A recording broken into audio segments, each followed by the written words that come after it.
We thought this year was going to be different. Middle school was supposed to be a clean slate for you, Claudia, a blank page. We just want to help you, honey, okay? I don't need help, Mom. I'm not even actually feeling anything. Your algebra teacher called this afternoon, says she wanted to make sure you're prepared for the unit quiz tomorrow. Claudia, you need to start taking school seriously this year. This isn't elementary school anymore. Your grades are going to permanent transcript. But don't you want to get into a good college? My parents and I had some version of this conversation since the 2nd grade. With all the things I can do, the only thing they care is the one thing I can't do. May I make a suggestion? Of course, Ginny. I just read a recent behavioral study on psychology, which found that subjects were more motivated to the fear of loss by the help of gain. Get to the point, Janine. At the recent meeting of caregiving circle, I noticed that she had a plan to attend the dance as an informal partner of a male classmate. Trevor, I believe. You are spying on me. I misplaced my noise-canceling headphones. My proposal is this. If she gets a good grade, she goes to the dance. If she fails, she can't. I love it. Thank you, Janine, for being so goal-oriented and constructive. Thank you, Janine, for being the walking encyclopedia that ruined my life. But I wasn't the only one for a surprise that night.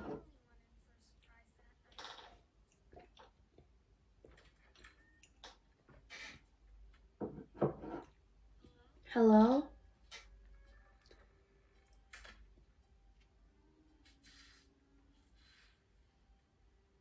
Dad?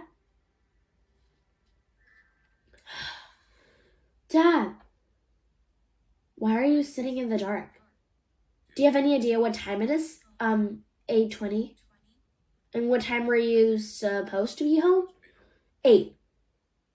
Dad, it's 20 minutes. Do you know what can happen in 20 minutes? You could have been hit by a car, lured into a car. That home invader, the phantom caller, yes, it's still at large at Fairfield County.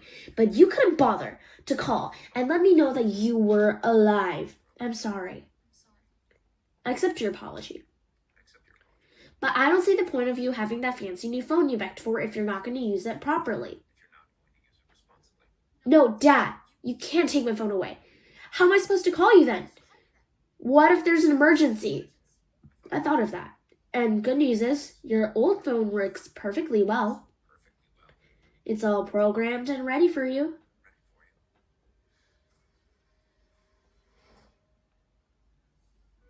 I stayed up half the night studying for chromatic equations, whatever those are.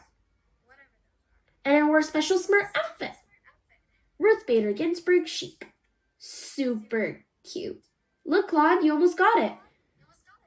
You just need to divide by 8 and set the factor to 0. And there you go. How do you do that? You can do it too. Just breathe, go slow, and check your work. That's the great thing about math. You always know when you're right. I was about to tell her that had not been my equations when...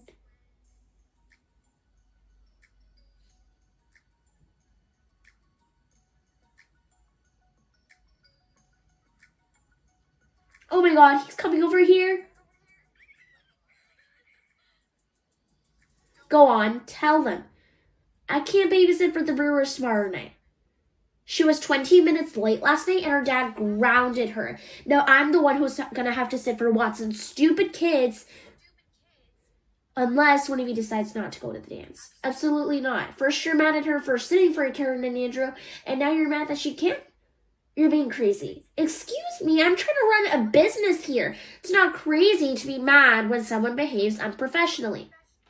You know who is crazy? Richard Spear. Christy, come on. He's paranoid. He treats you like some kind of China doll in a box. And this whole thing with the phantom toll booth, phantom caller, whatever. He's a psycho. Even my mom thinks so. He's not normal. And what would you know about having a normal dad? Christy, I mean, I'm a horrible person. They have been best friends since 2nd grade. And I've never seen them like this. But right now, I had more important things to worry about. A marriage counselor. I had to be a mathematician. Oh, sorry. Oh, hey, I was just going to come talk to you at lunch just now, but you seem kind of busy.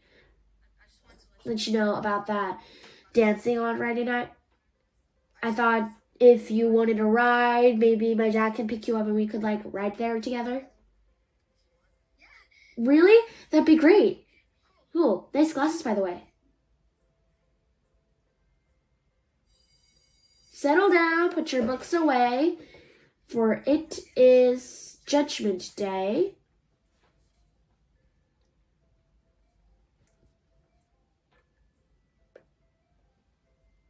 That night, Marianne was still feeling like the world's worst friend. Unfortunately, Marianne's new old phone could only call 4 numbers. Her dad, 911, and her dad. Marianne and Christy had an even more ancient way to communicate.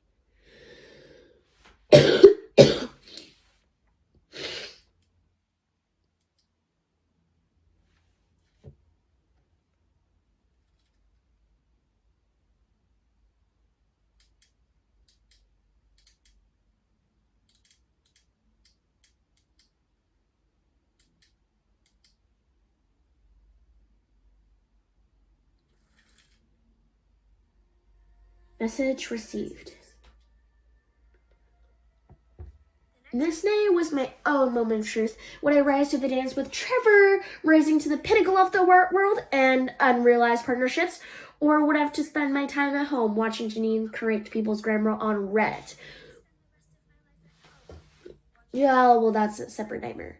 Would I pass or would I fail? Really, last time, maybe your parents would be like, yay, improvement. Trevor's gonna think I'm a total loser. No, he's not. And what about me? I know basically nobody at this school except for you and Christy and Marianne. And none of you are gonna be at the dance. I'm sorry, Stace. I really am. Here, take this. What's this for? Officially, study purposes. Unofficially, you'll notice that I wrote everything in pencil, including my name at the top. So if you want to make use of those fancy gummy erasers you carry around and take some artistic license, you mean lie to my parents? No, just hide the truth. Till tomorrow, after you and Trevor are fully in love and you got to wear your amazing Halloween costume. Cloelia, it's my first time at a new school. I really want to go. I just don't want to go alone.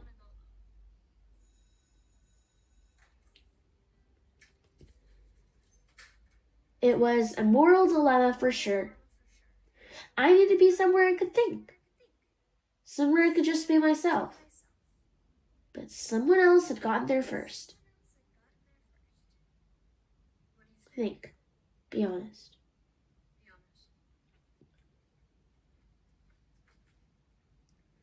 It's great. Really.